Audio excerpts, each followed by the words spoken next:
Well, good morning. The topic here today is about advocacy, and I think, too, though, really fundamentally the relationship between local government and state government, of which all of you have so much experience in. And reporters like me spent so much time watching all of you here at the state capitol, and then you have gone off to all of these exciting places back at home and doing local government, doing the real work of local government. I wanted to start off, if I could, by asking all of you to talk about the differences in the roles that you served. Kind of comparing life under the dome with life in the county administrative office. It's a very different viewpoint. It's obviously a different set of problems that you deal with on every day. Of course, I can ask you which one you liked better too, but I'll just jump in anywhere here about the differences in Sacramento and Riverside, Sonoma, Yolo, Santa Cruz. Well, first of all, you only have to count to 3 for the most part. Right. That's the biggest everybody would say. I feel this is not first of all, a step down by any means in government. This is the best form of government because it's closest to the people. I think another part of it is that as a county supervisor, you're both in the legislative and really the executive branch. So, and having been both in the state, it's nice to be all in one. You don't get into the judicial, or you shouldn't. So I think that's a real different component too that we do. And you don't base your things on a caucus and what they say, and not everybody sticks with the caucus vote. But there's less partisanship, I have found, and I'm a former Republican from Santa Cruz, which was an oxymoron in the legislature. But there's a lot more ability to get along. It is, I think Darrell Steinberg said, we all have the same constituents, whether it's the 55,000 that I represent in Santa Cruz County in my district, or the almost a million that I represented in the Senate. They're all the same, and you have to pay attention. And you have a better opportunity to listen to people at the local level. Well, less partisanship is Right. one thing you talked Big about. time. Do all of you see that as well? Oh yeah, it's also a much bigger job. As a state senator, I came up here, I sat on 2 committees. I had a good time to read books at night on Tuesdays, Wednesdays, through nights. And the job of a large county supervisor is all-encompassing of 58 departments, 18,000 employees, and they work directly for the Board of Supervisors. And the difference between that and doing the work of the legislature, which I always characterize as being at 30,000 feet and kind of wondering if you can see the results when it hits the bottom, as opposed to that and having the sheriff or the animal control or others in your office or at the podium explaining the budget impacts and being able to pick up the phone to any of those organizations and see immediate reaction to a constituent's concern or your own. It's far more satisfying to be that close to the work where it gets done. I think another big difference is that in the legislature, and I appreciated, Bruce, you mentioning executive and legislative and how they work together. And by the way, that's not always very well. It usually is such that the legislature has their own ideas and their own agendas and their constituents' desires, and they're moving their budgets toward a certain end, and the executive branch has a totally different view of how those dollars need to be spent, and you're kind of at loggerheads. If you served on any budget conference committees or budget committees, you were always in, kind of in an adversarial relationship with the budget folks and with the executive branch. And my come to Jesus meeting when I went to the Board of Supervisors was that I had totally drunken that Kool-Aid. And I was there for about 4 weeks maybe, and You're only allowed one cliche and one comment. Now go ahead. that's a good one though. I wouldn't let any department heads in my office. I had no reason to talk to them about budget because county was in control of that.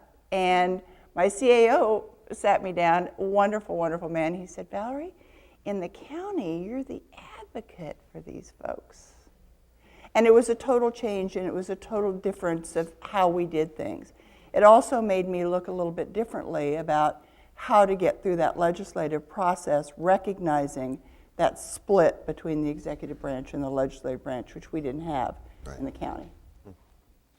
I enjoyed very much both roles, and I think I was benefited from being on the Board of Supervisors first before going into the legislature and then going back to the Board of Supervisors.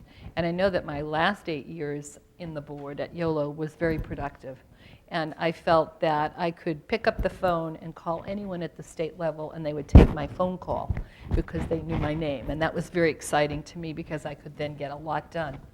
I think in the assembly, my experience was that you see things at a very big, wide level. And the worldview of the state of California was a very educational one for me. Having the LA delegation stand on by its desk and have a third of the room stand up, and then know that Northern California had 8 representatives was a good demonstration of where the power was. And so I learned a great deal. I also was fairly successful in the assembly because I got a lot of bills passed and signed, and many of them were for local government because I saw myself as being an advocate for local government. And Tom Torlakson and I started the local government caucus, actually, and I had the then Senate President Pro Tem asked me, why was I doing that? Didn't I know that I was now a state legislator and not a representative of the people? I was amazed. Wait, let me write that down. Yeah. So it's different, it's fun. If the opportunity arises, I tell everybody, go do it. Don't shy away, because you will learn a great deal. Well, you certainly have pointed out something, I mean, and we hear it a lot of times, and the person you'll hear from here in a couple of hours, I guess, with the governor saying it, because he doesn't necessarily say it, but I have seen it in him as serving as a mayor and then serving as governor. The observation I have is that seeing what government does at its most fundamental level influences the decisions I think he probably pushes for. And I think maybe all of you saw that in some ways. I mean, whether you started here, went there, started local, came here, you know, there is that sense that you get to see the impact of government at that local level, and maybe that's an experience that you can bring in. And also, when people come to advocate, they try to bring that experience in. True, very true. Everyone agrees. I think it's you need to get a focal point, and it's hard as a CSAC of 58 voices to get its act together. And I think we're doing I'm really impressed, and attending the Institute series as well. I thought it was very well done. And my hat's off to CSAC for doing that for supervisors, whether they have had experience at the state level or not. It is really invaluable, and I think it's a tremendous asset that it provides. But for us to get a focal point, one thing that you find here, it's a reversal of roles. You know, from the federal and state, they're telling you how to implement it, and you know, we're seeing it in bigger colors than we ever have in history. I think that we're experiencing the biggest shift in government responsibility since Proposition 13 right now with realignment. No more realignment, did we hear that? But I think somebody said that earlier. But now with the implementation of the Affordable Care Act. So you're the recipient and not the one who issues the order, so to speak. And that's a different role to play, and we just have to be stronger at our level in advocating for what we need and what matters to us. And we have a diversity of county needs for sure. But that's really critical. Yeah, and I don't think that any of you can afford to stay in your counties and stay in your counties.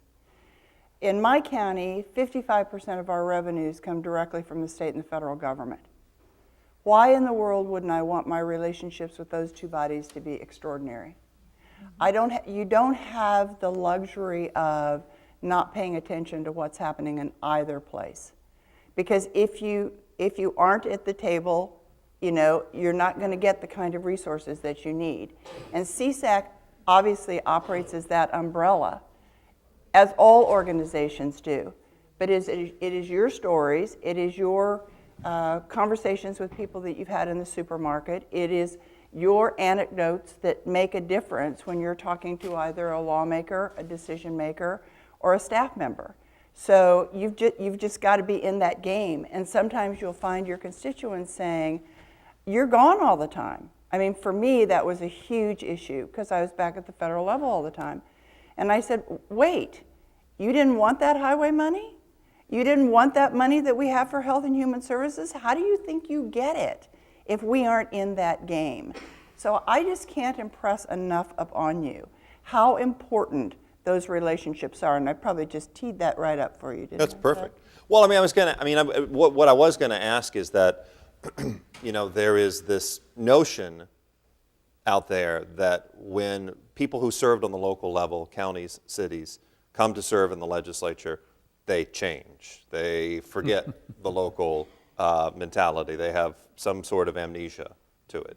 Well, they do because you have to get 40 votes. Well, but I was going to ask you, how true is that, or why does that happen? I mean, what can you offer from sitting in those lovely seats and those old desks and the red carpet and the green carpet? I mean, what accounts for that perception?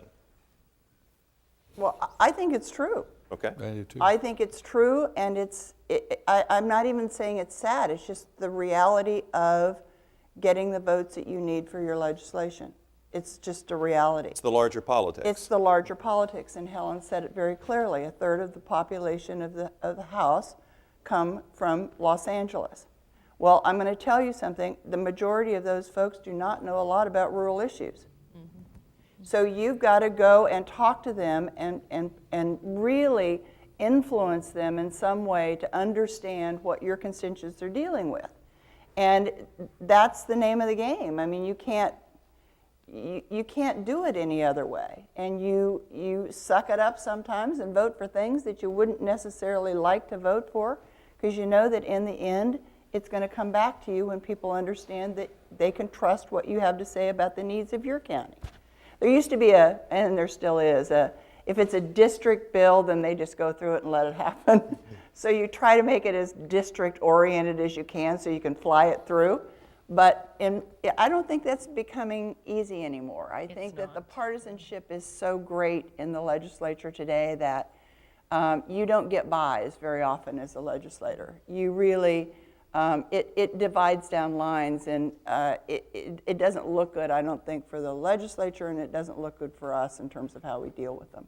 I think it's important when we go to our legislators, if we can have some from the urban and somebody from the rural counties, so you get that perspective. The assembly member or the senators gets that perspective as best they can. And I think CSAC is the really cornerstone to making that happen. But if we can go to our elected representatives at the state level with both rural and urban representation to get both sides of the story, or a unified story, I think that is invaluable. I think it's really important if we can do that, so they know that this is just not LA County that it matters to, but it's also Tehama or wherever the case may be.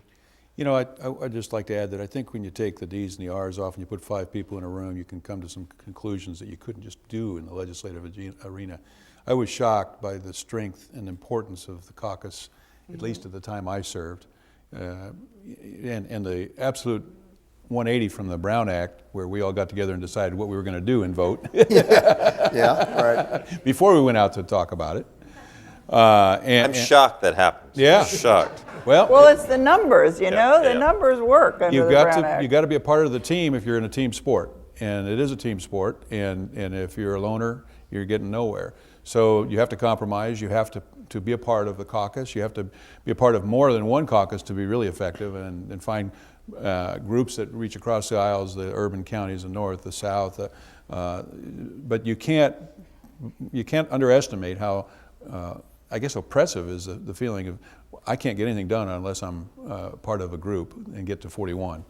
But it's a team sport in your end too. It's just a different kind of sport, right? I mean, it's you're all on one team trying to make a... True, and we're on the same team, and there's 5. And you can sit down and have these kind of conversations, even in the boardroom, in front of the audience in a Brown Act meeting. We can have a much more substantive discussion of the value of a point of view, one side or the other, than it usually occurs here. You're driven by that need to get to that 41. So that changes a lot, and I think makes the board more functional. But in helping local elected officials to understand the role and the activity, one of the things that I did was invite them to come and spend the day with me. And a number of folks took me up on that. And I think at the end of that day, they had a different perception of what goes on. I remember people saying, my God, it's exhausting. How do you keep that up? 3 committees at once, floor session. Exactly. Yeah, right. And trying to find your way through the building when the buildings are the floors are misnumbered, and all that stuff that happens at the beginning of your time. But I think there are ways that can be reduced, and one of those I found successful was to meet with the elected officials from each of the counties that I represented in a whole group. So it was the cities, the school board members, and the boards of supervisors. And that way they could all understand as well what they were each asking and whether that was for the benefit of the community as a whole.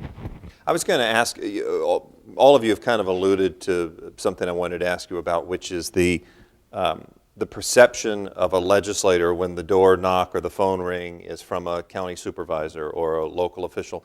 Is in fact it stronger than, say, the Kite Flyers of California advocacy group coming to lobby you about no kites in public schools? Absolutely.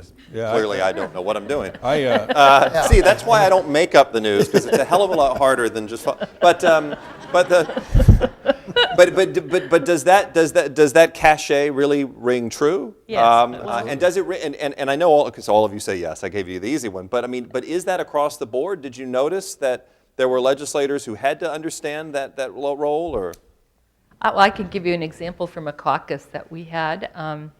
I was making a pitch for a bill that would have helped counties, and one of the members who had been there a long time leaned across the table and in a very loud voice, and I was even intimidated, and I don't get intimidated very easily, said, "What are you pitching that for? Don't you know that person wants your seat?" And I said, well, this is term limits. They're going to have it in 6 years.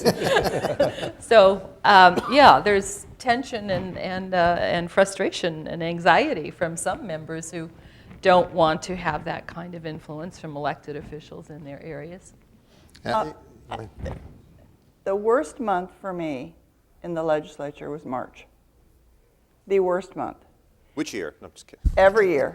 Every single year. In March, in droves, groups of people decide to come up to lobby you. Lobby days. And it is lobby day after lobby day after lobby day after lobby day. And they come in and they hand you a pile of stuff and talk at you. And I mean this sincerely, they talk at you. Because as you know, as we're all talking about, the schedule is crazy making. It is, committees going everywhere. You're supposed to have been here, but you were over here. And they talk at you, and at the end, the sadness for me always is that they left you and went home and said, we had a great meeting. Now, from my perspective, anybody who knew my staff got better access than anybody else.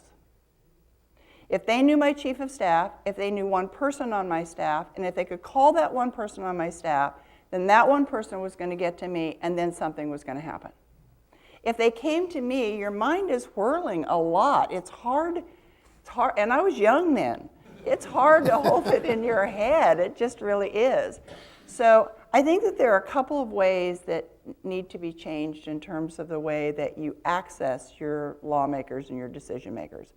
One is you need to get outside of the box of this is mine and that's all I have to talk to. That's only one vote out of 80 in the House and only one vote out of 40 in the Senate. Honestly, that's a losing game for you. You need, I'll tell you what we used to do, and Helen and I, and actually Bruce, served in a different legislature.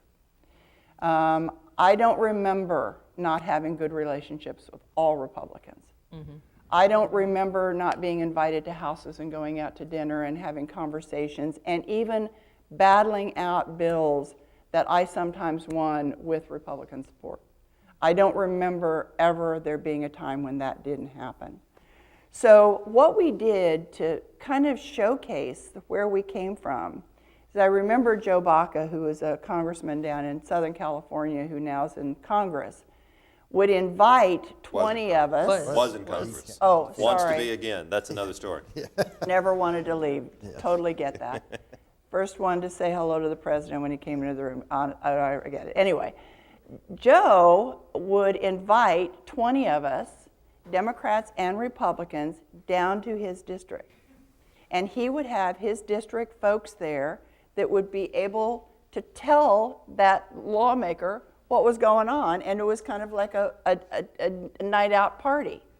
I can remember I had Richard Polanco come into my area in Sonoma and sit around a conference table and talk, and another LA legislator, and after he left, my fellow folks said, because we're, in Sonoma, we're pretty close to Sacramento, so my folks were pretty sophisticated about what was going on. They said, does he really get by with those answers? And in reality, he did, but he knew that I didn't.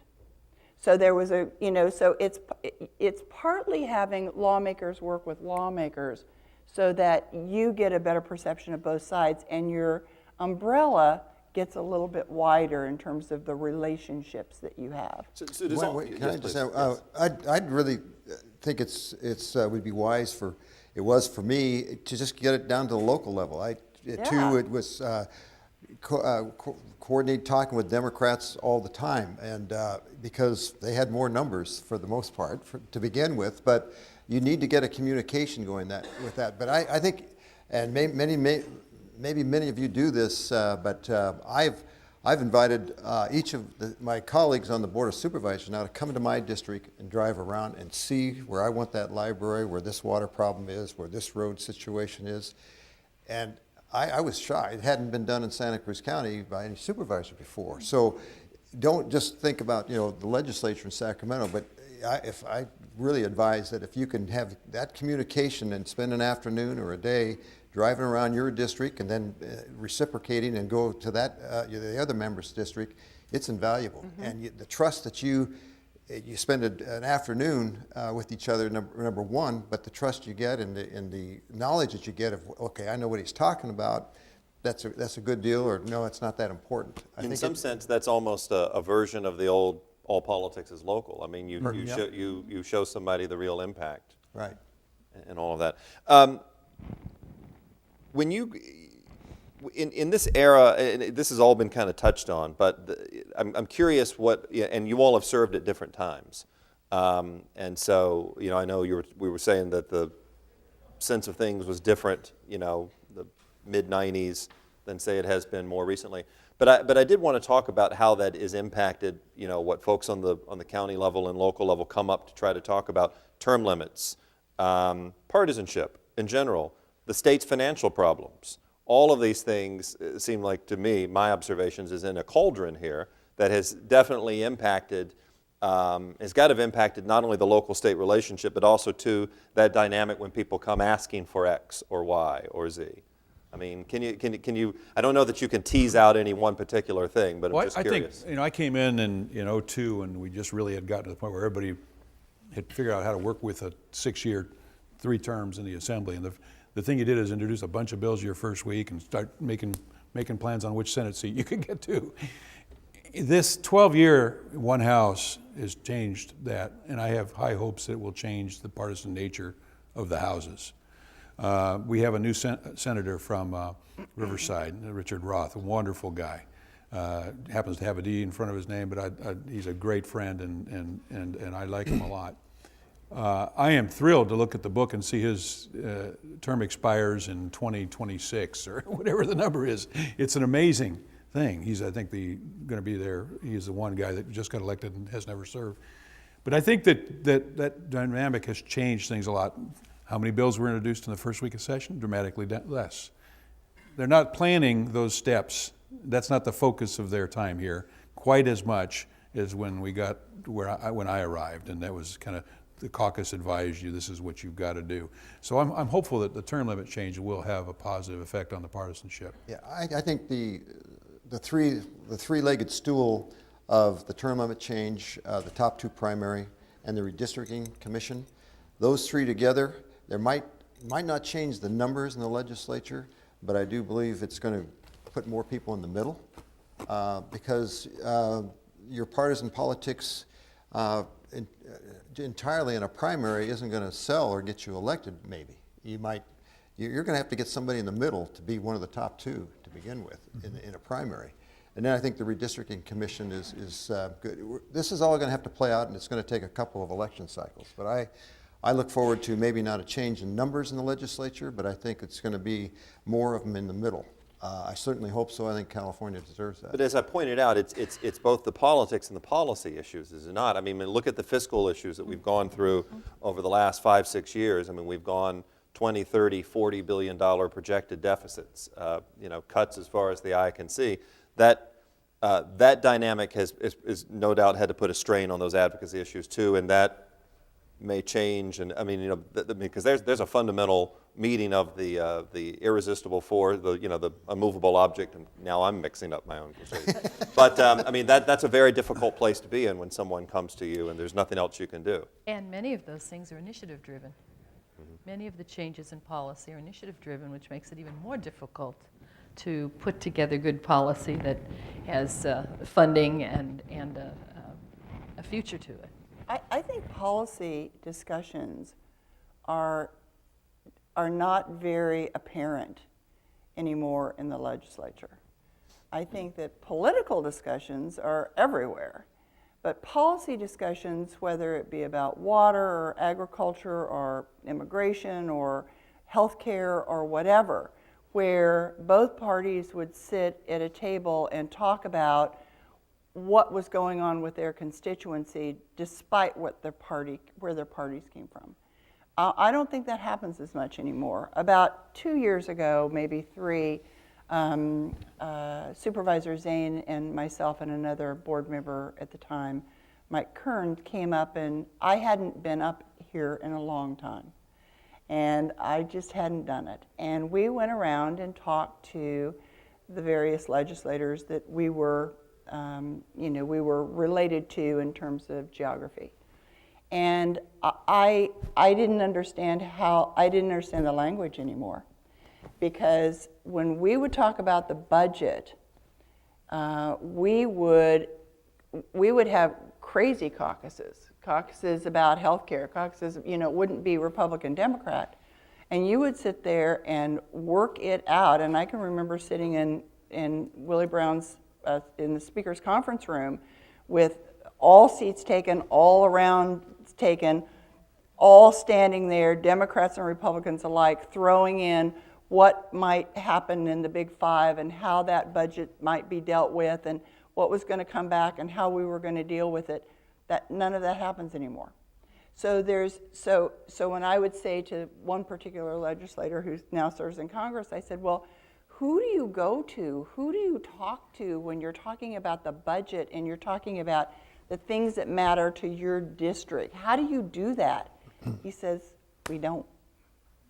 Because you've got people that are elected for 2 years, 4 years. I hope, John, you're right that the 12 makes a difference, but 2 years, 4 years, they don't have enough time to get up to speed. It's a humongous budget in a million different varieties, and they haven't figured out, because leadership hasn't made that happen, how to figure out how to work it through a circle and get where they want to go. I'm curious, one of the things that this meeting, this event is for is I think giving these folks some tips about coming up here and knocking on those doors and trying to make their case. I would expect that all of you have in some case what I would call the war story example of having to say no to a friend, to something that you believed in, or as the local official, getting told no on that, or the rug pulled out from under you, and then what? And so I'm curious what you can talk about being on both sides of that, when, as the state official who says it, but as for these folks, when they have a great cause and a worthy cause and they get told, I can't do it, can't give you that vote, or I can't do it for X reason or Y to our politics. Then what? What do you tell them? I mean, it's, you go drown your sorrows at Frank Fat's or somewhere else, or what happens? Let me make a point on, that doesn't happen that often. And nobody tells people no? No, what happens, and I think it's very germane to why we're in this room talking about this topic, is that most of the people, and your earlier question about is it different when a member of a elected body comes up? It is entirely different. They know what's going on. They have an idea what it is to serve in an elected office, as opposed to the dozen people that come from a chamber of commerce or whatever group that was you mentioned. Kite flyers. The widget makers. So you do give them a different level of respect, but they come to see you because you're local, and most of the time you're in agreement with what they want to do, and they're coming to ask you how to. My question to them is, have you gone to see the opposition? Mm-hmm. And most of the time they haven't. People don't want to go to the guy they know they're going to hear the no from and try to explain and convince. They tend to go to the friend, the compatriot, the one that thinks like they do. And as often as not in a meeting in my office, my last question to a group was, have you gone to see who's going to actually oppose this? Have you made calls to see if you can bend a few of those other votes?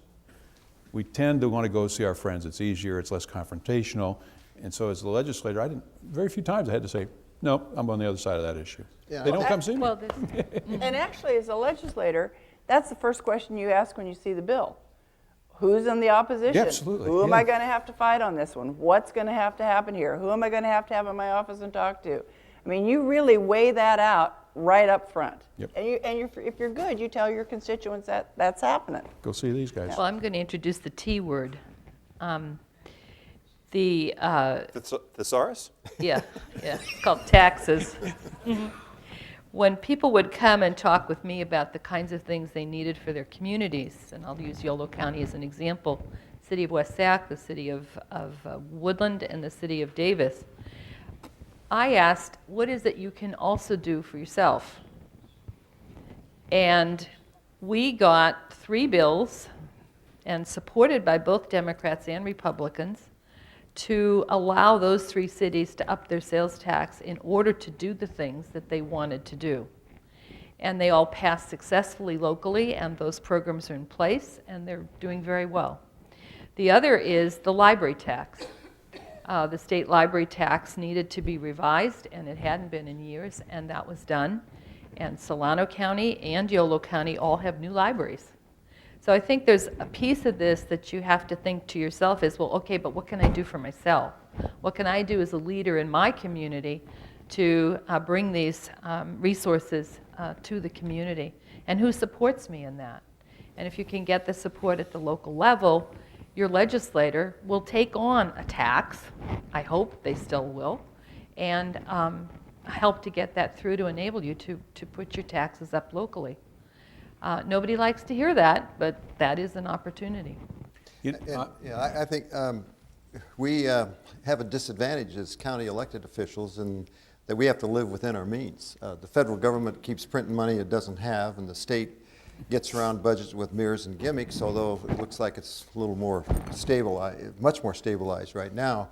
But I just had a group of people, we have some money that we, as a county historically, have given to community services group, and this other, they make their requests to the CAO, and the preliminary budget comes out, and so these are the lists. And now I've had people come in from well-meaning from community service groups have said, you know, we need this for this extra $50,000 or $100,000 for this position or that to coordinate these activities, and they wanted me to be the front runner on that. And I'm just, from what we have cut in the county, we're spending less than we were 5 years ago in our general fund budget, and we have 400 less employees in county government now than we did 5 or 10 years ago. And I can't take on something new. I'm going to try to, I think my thought is to replenish those things that have been cut that were done well, rather than have people come in late and say, would you lead this charge, and by the way, we'd like another $100,000. We've got to live within our means, and that's different from the other levels of government. So I think it's something we have to live with. I wish the other levels of government did too. You asked a question about no, and I told you it didn't happen very often. It happened one time in my career that was memorable. My predecessor, Roy Wilson, came to see me, a wonderful man, and he was at the time advocating for a piece of legislation to add a tax, a fee per container at the ports to build infrastructure in Riverside County, which 40% of what comes to America goes through Riverside County on its way to Iowa, and we have to deal with that. He wanted to advocate for this bill. The bill was dead. There was just no opportunity, even among the majority. There wasn't a taste at the time for additional taxes, particularly that would merit a particular small part of the state, and you got to get to 41, 2/3 for a tax. And he came up vim, vigor, and going to do this, and it was the right thing for our county. And I got to tell you, the answer, I think, to your question, how to say no, is spend the time so that they see it from your perspective. And I brought him up, and we went to the 4202 and listened to some of the debate on a similar piece of legislation, and I pointed out the math and talked to him about it. I said, I could give you a vote on this, Roy, but it would follow me around for a long time. Yeah. And we're never going to get there. He went home disappointed, but I think part of the reason I'm here is that we became very close from the no, from having that discussion and having him see it from our perspective and understand all the dynamics of it. So time spent is probably the best way. So it's kind of like the insight, the analysis, the backstory, exactly. the educate, all of the information. Yep. You know, I think one of the most dynamic roles that CSAC played was last year during realignment. Greg Cox and I had this group that religiously came on the phone under Jim Wilshire and some other staff members, and every week people didn't have to say their names, didn't have to say where they were, what role they played in the county. They came on the line and they heard what the newest information was. If you're loaded with knowledge, you can talk to anybody about it, whether it's your constituents, whether it's an op-ed piece, whether it's your decision makers or your lawmakers, or even agency folks. And I'm of the belief that we don't talk to agencies as local governments enough.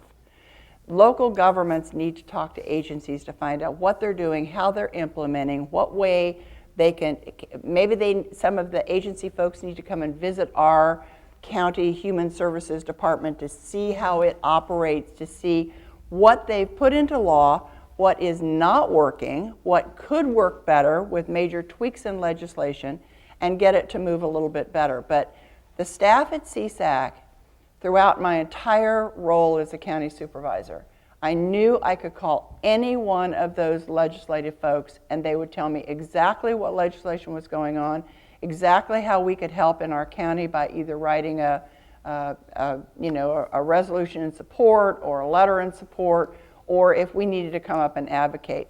So staying connected on that level is, I think, is fundamental.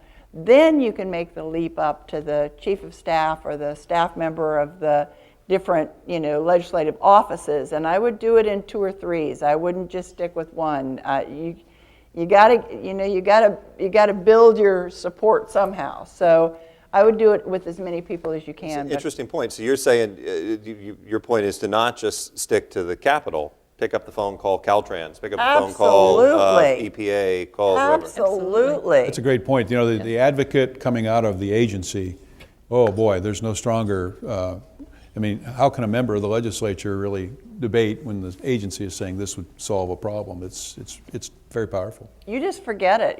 And it really works at the federal level, although that's not what we're here to talk about, because the federal level operates, they operate pretty independently of the president, unlike, I think, the closeness of the state until they screw up. Well, yes, until they screw up. IRS. Oh, sorry. Yeah. I tried so hard not to say that. On the notion of things that work and don't work, what would you say?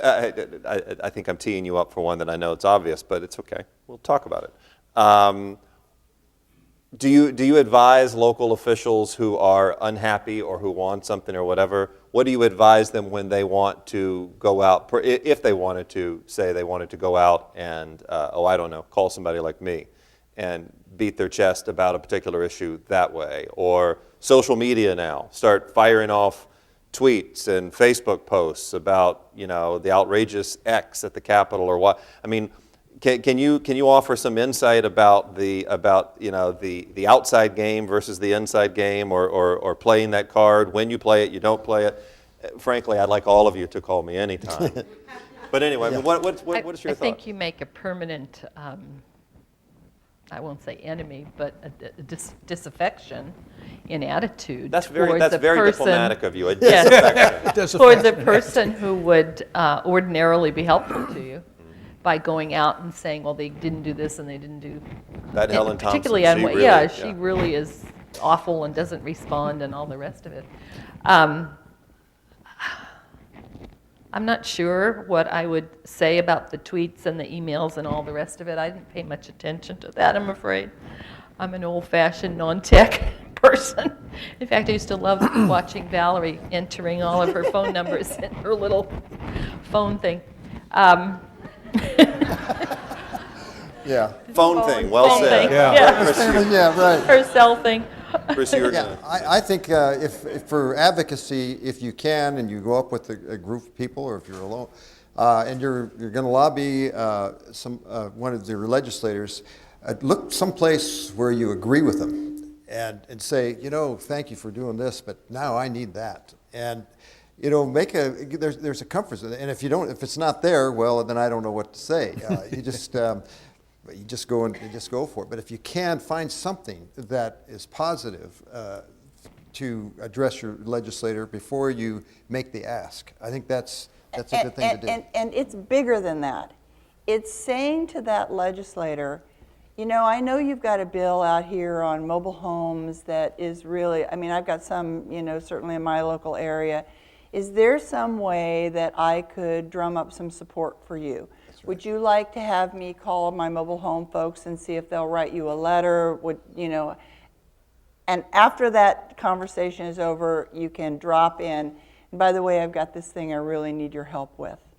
Right. Because it really is a two-way street, and they need your help as much as you need theirs. And I don't think we recognize that enough in terms of where the lawmakers sit. A point on the social media. I sit on the South Coast Air Quality Management Board, among many others. Someone may have heard there's a small debate about a fire pits on the beach. Some advocacy group figured out a way to put up a web page where you go on there and you click, and it develops emails to various members of the Board of Supervisors. Not only that, they figured out to find your own personal, not your business, not your county, but your personal email box. I'm not a big advocate of AQMD involving itself in the fire pit business. I'm hoping that we don't, but that's a discussion. 3,000 emails a day come into my home telling me that they agree with that position or that I should take that position does not help me. It develops, what did you call it? Disaffection. Disaffection. A personal visit followed by a handwritten note will outweigh 10,000 emails generated by an automatic process. But having said all this, I don't want to push the point too much, but there is a certain point where you have to get a backbone, don't you? You have to get, if you're not getting, everybody goes in and says, gosh, this is really wonderful, it's a wonderful thing. Thank you, Senator. Can we go have a piece of pie? But at a certain point, isn't there, aren't there issues that you kind of, I'm going to invoke my godfather, go to the mattresses on? Isn't there something that and how do you do that? How do you make that decision? Well, you don't go to the mattresses by being aggressive about it. You just simply say, I know you have your point of view. I'm going to tell you in the district that I live in, there's a different point of view. And there are lots of folks in that district that feel that way. And they vote. And they vote. Mm-hmm. And I intend to make a connection with those folks. Now, maybe we could sit down and talk and come to some kind of compromise about how you feel, how we feel, so that we can get something moving forward incrementally. I'm certainly willing to do that, but I just need you to know they're not letting go of it. You take redevelopment, and all of you have experienced that in your districts. I've got folks that still, that's all they talk about. And that we've already been told 18,000 times from the state that we're not getting that money. And that it's never coming through, and there's never going to be legislation, and I'm telling you, my folks don't hear it. They never heard those words. So they've got to know that it's going to keep coming at them, and if they can hold up to it, fine. And if that's okay with them, fine, but it's not going to stop. And I think most politicians know that that's part of being in politics. That's not a negative. That's just what it is. But at the end of the day, and again, just to understand this, if someone's in that position and they come and they're making their case in the legislature and they're getting the no, effectively, or they're talking to the opposition or whatever it is. Do you start with the policy, the facts, the data, the numbers, and then you push to the politics? I mean, is that? I think you base it on the facts, and the policy, and why this doesn't fit where I'm coming from in the county level. You're also polite. You're also very nice. Yeah. Yes. No, there's been some You don't get far competition. if you're not. That's Yeah. true. You just There are a don't. few examples, but I won't quibble. Yeah. Well, everybody will remember them if you do them. Yeah.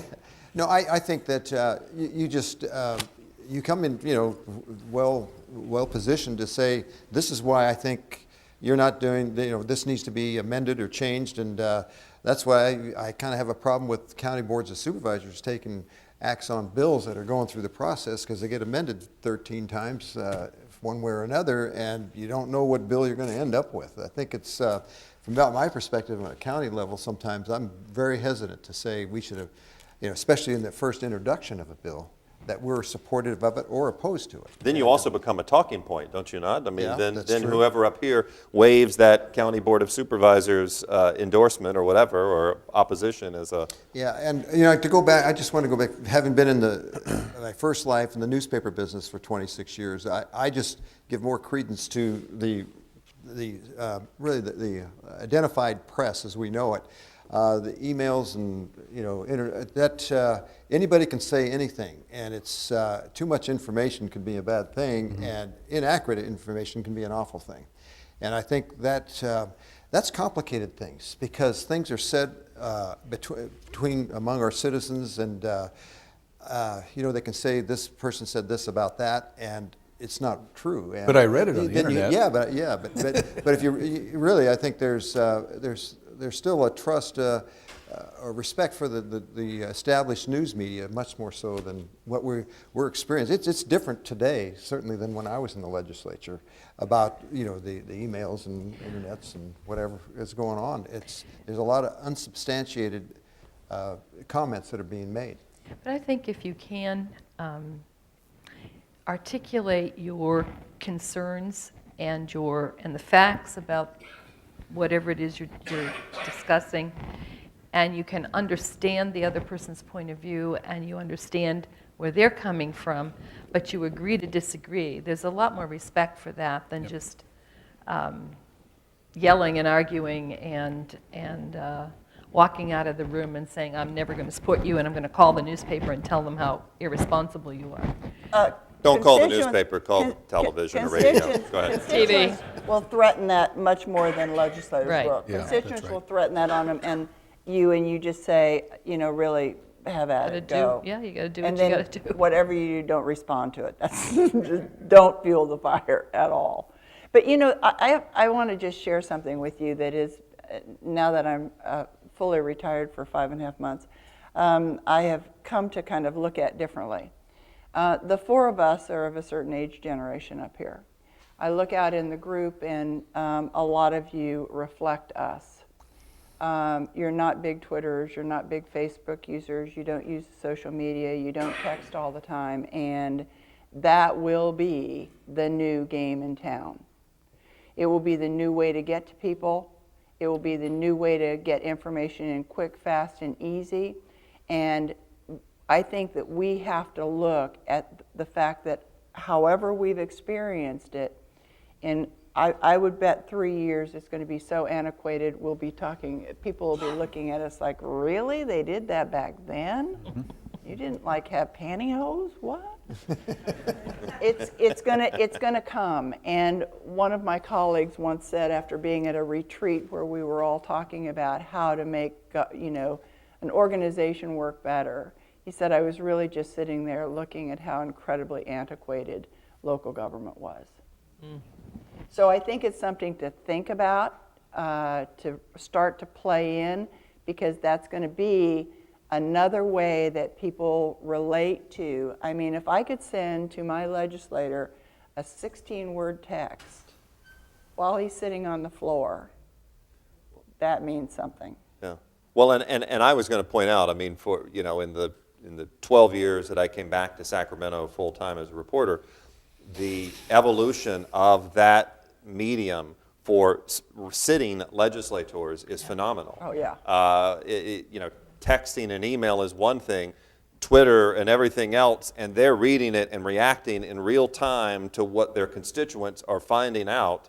And I've watched lawmakers on the floor now in the last few years watch an activist group or someone or whatever it is, can't believe Bill X, and the debate changes and the body language on the floor changes. So not necessarily that these folks would always use it, but I mean, you're right, there's an evolution out there in terms of connecting between constituents, local officials, and state officials. Yeah, I When think I we got to went be very into the cautious though, because the ability to multiply the message can make a small group sound like an overwhelming majority on an issue that you've got to step back and try to. The kite flyers. Yeah, exactly.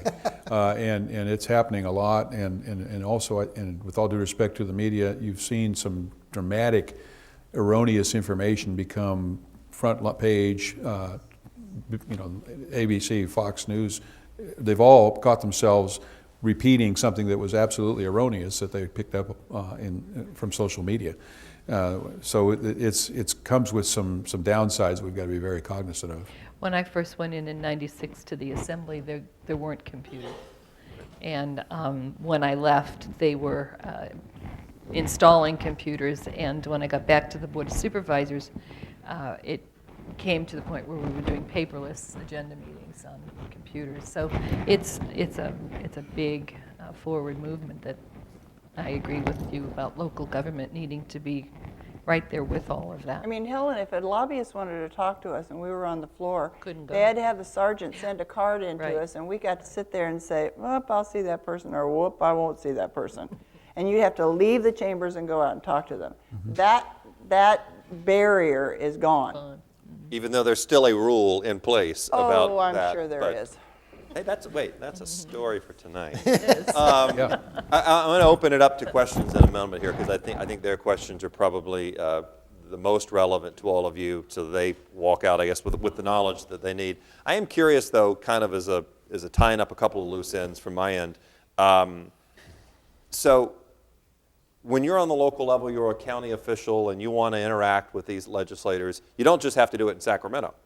It's back in the district. So do you go to the district office? Do you go to the local Starbucks? And hey, and buttonhole them there. I mean, what do you recommend about having that dialogue? Yes, and maybe you can say yes. Sacramento is a great place to do it. But what would you say?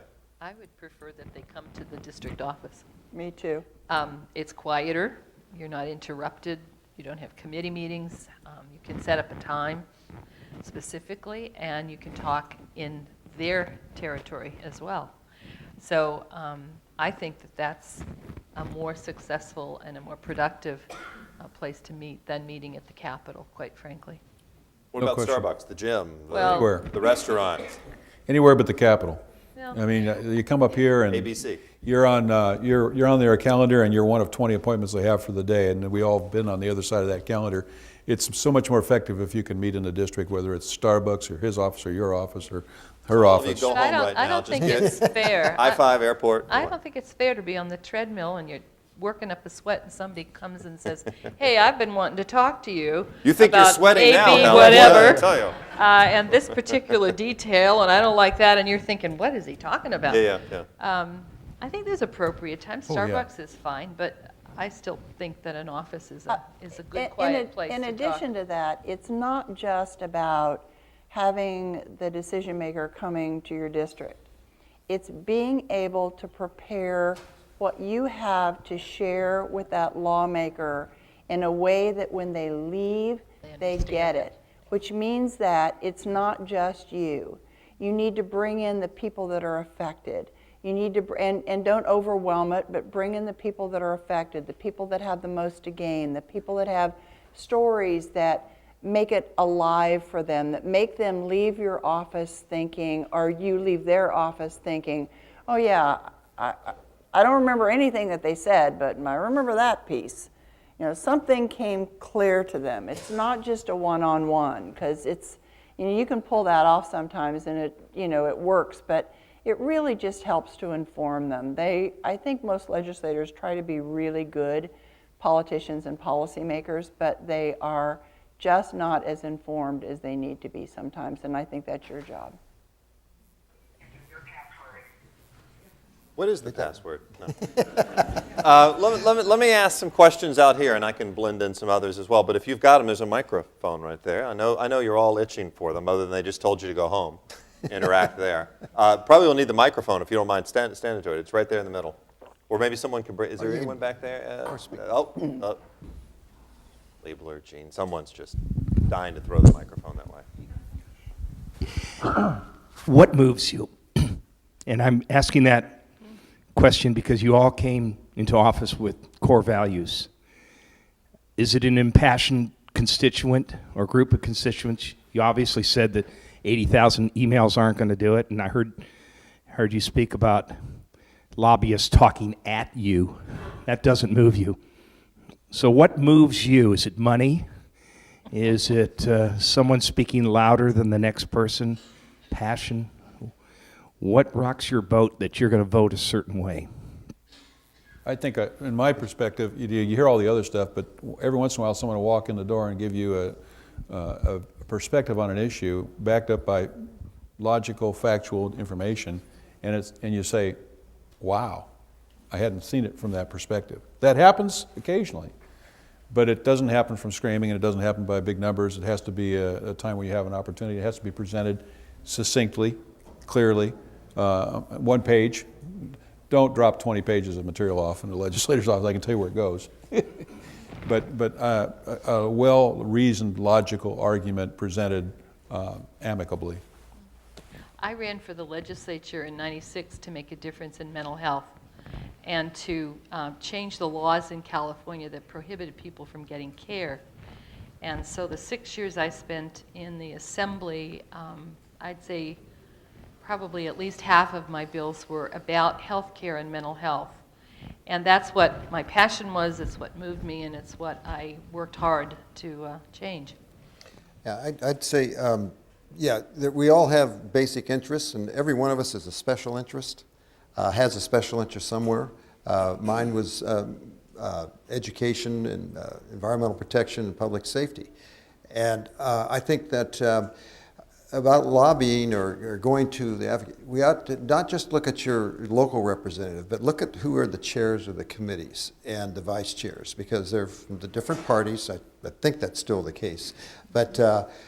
But find out who it is that is running the show up here in those meetings, in those committee meetings, because that's where the policy gets made as it moves along step by step. So I'd get focused on your particular area of interest, whether it be transportation or healthcare or whatever the case may be, that you not only when you want to contact somebody here, if you can get somebody that maybe your representative knows the chair of the Public Safety Committee well, and can you introduce me to the chief of staff or her chief of staff? Get to know that person that is really running the subject matter up in Sacramento as well. I think that's really important if you get the subject matter as well as your district representative. I think it's almost a waste of time to meet with just a member unless the staffer who handles that for the member is in the room. The topics get thrown at you so often and so many in a day but that one staffer who has that particular committee or that particular issue is critical to that discussion. And you'll be able to reach that staffer afterwards. You won't maybe be able to get back in touch with the member. So definitely we'll reach to the staff. There are some things that move you that you're almost surprised that you got moved by, that make you go to extraordinary lengths to get resolution. I had a young man call me up from Santa Rosa to tell me that he had been molested by a priest, and that there was no law in place that protected those that had been molested. There was no reporting requirement. I immediately went to my chief of staff and I said, I've got to carry a bill on this. And he said, well, you want to have me dig the grave for you right now, or how do you want to carry on with that? And I said, some things you do because your moral compass tells you that that's what has to be done. And you really don't care how it works out, and you really don't care what the end result is, that you just have to do it. In my career, I have moved through such an emotional, monumental experience with that. To have Republicans finally sign on board, to have the churches and dioceses come on board, and have it signed by the governor. You do it because something inside you tells you that it doesn't make any difference what anybody else thinks. It has to be done. And I think those are the things that probably rise to the top, but there are lots of things in between that you knew in the end made women able to stay and get reconstructive surgery after breast cancer, that you made a law that made that happen. So lots of things I think move you in this game. Your question there, yes, ma'am. That was Yes. very moving. I hesitate Yes. to change the topic. I'd like to go back to the discussion on the trust in the traditional media and to Mr. Meyer's very funny off-the-cuff remark about how difficult it is to make up the news. Yes. We're finding that the Look at the time, boy. the We're out of time. I'm sorry. local sorry, yes, ma'am. news media, it's very difficult to get coverage of local government. Yeah. And when you do, it's generally the narrative of the poor, abused citizen against the inept or incompetent or corrupt public officials. Yeah. So the question is what to do about that. And in particular, if you have a station that you think's done a particularly egregious job of creating outrage among the public that's unjustified, how do you come back from that?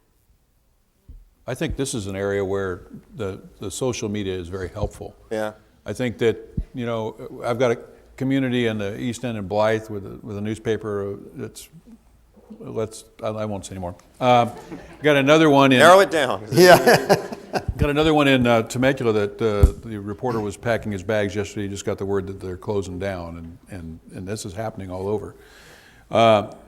I think it's in the range of 30,000 who get a Benoit bulletin from me.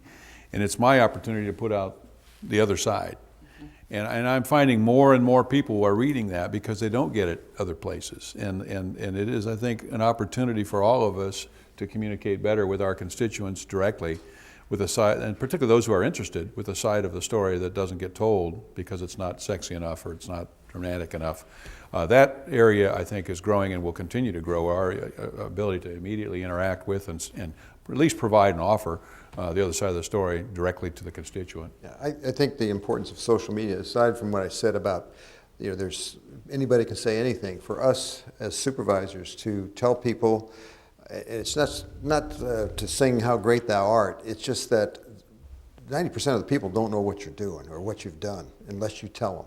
And if you can get that email list or, you know, get it out there to them, or inform them, there's going to be this meeting to discuss this highway route or what's the impact of AB 109 to our public safety, our jail system, just to give them I think they feel more important when they get that too. Mm-hmm. You're sending it to their home, to their place. So I think it's very important that we each develop that. I'd like to answer you from a woman's point of view. I think the most difficult part about being a politician is the inaccuracies and the lies that come at you that you can't defend. I think that you are, I mean, I'm 6'1", so I always thought I had a certain kind of strength in that. It does not keep my heart from being broken. It just doesn't. And you have to be able to say to yourself as a politician that when I weigh all the things I'm doing every day to the people I serve against what's just happened here, which weighs more? And for me, this always weighed more. And I can remember in county government driving down the highway and seeing signs that said, Valerie Brown let us down, every day in my own neighborhood. And I would have to look at them, feel my heart break, and know that tomorrow or that afternoon I was going to do something that was going to be better and more rewarding to me, and it was going to get me through it. But I don't want to discount for 1 second. And I think Helen would probably agree with me.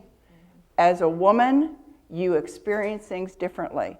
And although we seem to think we have developed mighty tough skin, it isn't tough enough ever. So buck up. That's why you're in politics. Buck up, smile. Tomorrow will be a better day. and just get through it. And I can't, I mean, I'm sorry to have to make it that candid, but that's just the way it is. You know, there was an interesting sidebar.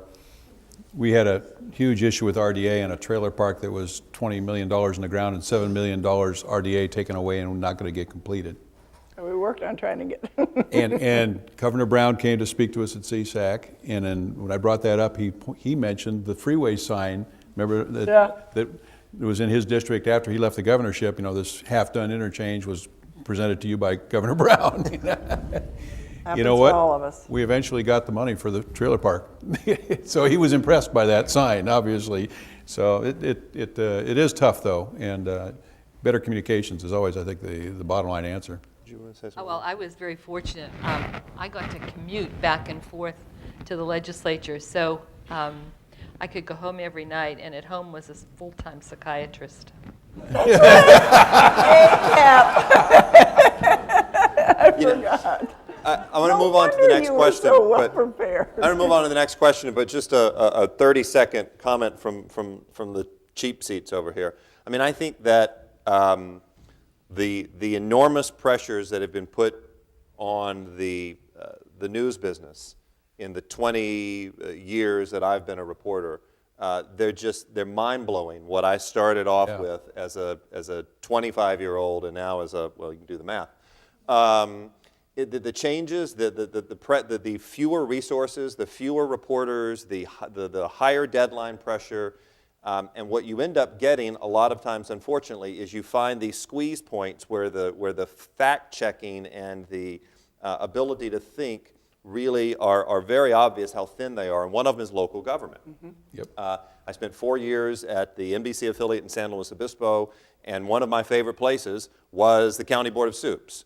And I could get my head, that's something weird with me Wow. there. But I could get my head around particular issues with the 5 members on the board, and I could understand Paso Robles versus Arroyo Grande versus wherever it was. And that doesn't happen anymore. One of the places where the resources get cut is in covering government. Mm-hmm. Government is seen as meetings, as boring, as predictable.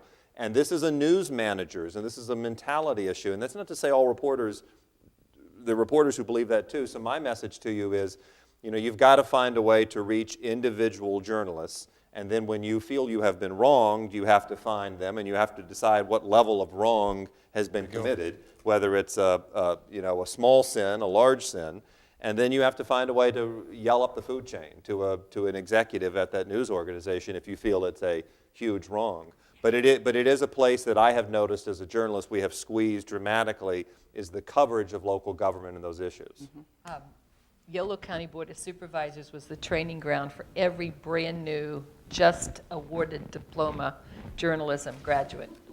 And one of the things God bless you, too. I know, and it was great because we helped to train them and teach them what local government was and why it was important. And each of us on that board took a bit of responsibility in meeting with the reporter outside of the meeting, the board meeting, asking questions, having them come with us, doing the day in the district with them, and trying to help them to understand what our job was. And I found early on that if you did that, it certainly reduced the animosity that could occur. Maybe there was, a factual issue, but the animosity of being the lousy elected official. But the larger the community, the harder that becomes. That I mean, becomes YOLO, very tough. We're due small. respect, We're is a still smaller small. community. Yeah. Yes, sir, you've been waiting patiently. Thank you, sir. All of you have been in different elected offices. Bruce, maybe start with you. You've been statewide. You've been now supervisor and in the legislature. Which position was the most satisfying? Which fit your skill sets the best, and which did you enjoy the most? Boy, I have to say, I'm enjoying this as much as I've done anything. I really enjoyed my time in the legislature and as Secretary of State, and that was from the legislative and an administrative view. So yeah, the administrative, it was nice because you made the decision, and that was the policy for the most part. But frankly, right now, this is the right time and right place. I'm enjoying this as much as I ever did in the state legislature. You're closer to home. You get home. well, unless you're in a county like Mr. Benoit, I can get home in 20 minutes from any place that I've been to for that night meeting instead of being up here for 4 nights and then coming home. But I feel it's, and I'm I'm 4th generation Santa Cruz County native, so I'm really impassioned about having this opportunity to serve. And I didn't know this was going to be coming because I'd retired twice already, and here we go again. So I really do. I like this as much as I ever have in the state, and it's close, literally closer to home, and you can go to the leaders of your community easier than you can for a huge district, and so you can have that communication that's much better, I think. You want that same answer from me? Please. Okay. 2 things. I loved being on the Board of Supervisors.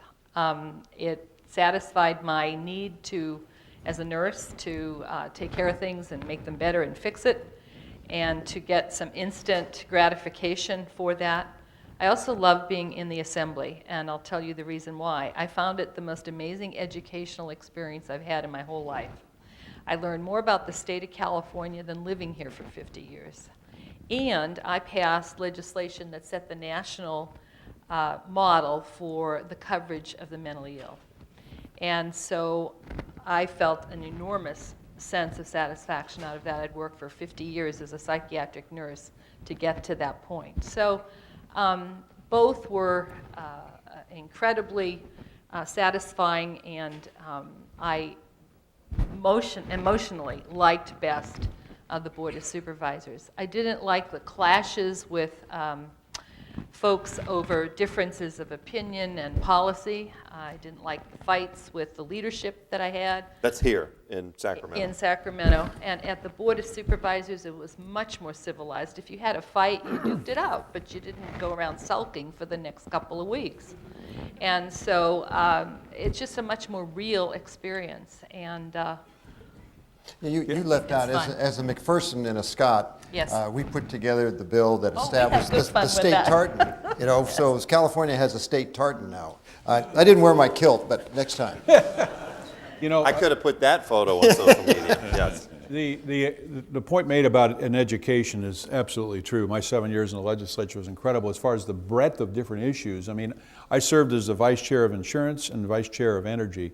And so you just learn so much about so many nuances in those areas, and 1,000 others that come to you just as a member when bills are working its way through.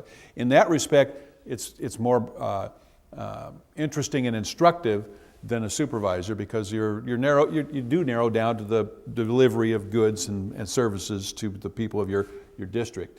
where people live. But the fact that you can have that discussion and get it done at that level, whether it again be the sheriff's department or the animal control, it doesn't matter. There's a wide. The fact you can get it done is so much more rewarding at the end of the day. You can have all sorts of great conversations about the value of nuclear energy, but I couldn't change where we're going on nuclear energy as the vice chair of the committee. But you can make a difference on an issue for a particular constituent or group at the supervisor's level that you just can't do in the legislature. I was on the city council in the city of Sonoma for 2 years before I jumped into state politics, which I would tell you was the coldest water I had ever experienced. I was a neophyte in so many ways, it's hard to imagine, but I will give you just a key to that. I walked into my office when I got elected into the assembly, and nobody else was really there, and there was one whole wall full of books, and I said, I got things I want to put on those shelves. Get those books out of here. I don't want those books. Hired my chief of staff, and he walked in and he says, where are the code books? What do you mean the code books? Well, that 6 years was a learning experience beyond compare. As Helen did, I learned about our 58 counties. I learned about our state in general. I learned about budgeting. I learned about saying no. I learned about negotiating, mediating, eating crow, fricasseed, sauteed, Barbecued. barbecued, I've eaten crow in more ways I can imagine. But when I got to the county level, it felt like home to me. And it has continued to feel like that, in that you are so close to the people. You have an authority as being a member of a 5-member board that allows you every given day to get something done. Every given day. That's right. The challenges are extraordinary, especially since, I'm a Democrat, but I've never been elected in a time of prosperity, so you can't really call me a tax and spend Democrat. I never have any money to spend. But it has caused me to evaluate programs in different ways, to look at how to meet the needs of my constituents. And I must say that the bigger picture for me, again, county level, was going outside and being president of the National Association of Counties. When I learned that we in California are very, very, very, very isolated. We are not aware of what's going on out there in the rest of the country. And it makes a difference when you're dealing with federal issues. And to be able to bring that back and to be able to have that understood in my county and look at where the trends are and how to get here first and how to get in the right game at the right time made all the difference in the world. And I'm a big NACO component, and I know probably lots of you are members here, but don't leave out that segment of your learning experience and your relationships at the federal level, because we talk about the negativity of being one of 80 or one of 40. Try being one of 435. It makes a huge difference. So get involved, get invested, and bring in every bit of knowledge you can. And I was always one of those kids who loved school. I mean, played school before I went to school, was always the teacher, but I played school. And that learning experience, that's what turns me on. So I think that in county government, every day is a learning experience, and you get the wonderful opportunity to work with such fine people. I mean, I look out at this audience, and I am just rewarded with who I've had the opportunity to work with, and it's all of you. So thanks, John Morlock. Yeah. I just wanted to make one You didn't comment. let me down. For those of you who, this is a stepping stone and you would never admit it, but if you're moving on, I would advise that when you get to your first caucus meeting, as I did, and as I mentioned, I was a Republican from Santa Cruz, so I was a different kind of Republican, so to speak. But I made it clear of where I stood on some issues that I knew weren't, party, the party mantra. So make it clear to your colleagues and let them know, and I think we all do that or should do that on the Board of Supervisors too. Just state it like it is. This is where I am. I'll always be open to listen to you, but if you do move up to the state level, make it clear to your caucus colleagues, and then they'll hear it on the other side as well, whatever that might be. But just where you stand on some issues that might not be what the caucus would put up there as their mantra. And I'd had say to several you, if you're experiences thinking about now. running for it, stay exactly where you are, because you're in the best form of government you're ever going to find. My 20-year congressman, Sam Farr, said, Best. Bruce, congratulations. This is the best job I ever had in politics, was a county supervisor. Yeah. He was in the assembly, and now he's in Congress for 20 years, and he's enjoyed it more. The smartest thing that I can do in my job is to know when you hear a closer, when you hear an end. I think that's the end. So let me thank John Benoit and Valerie Brown, Helen Thompson, Bruce McPherson. Thank you. Thank you. No way to say when. Yes, Nice right. job. That's good.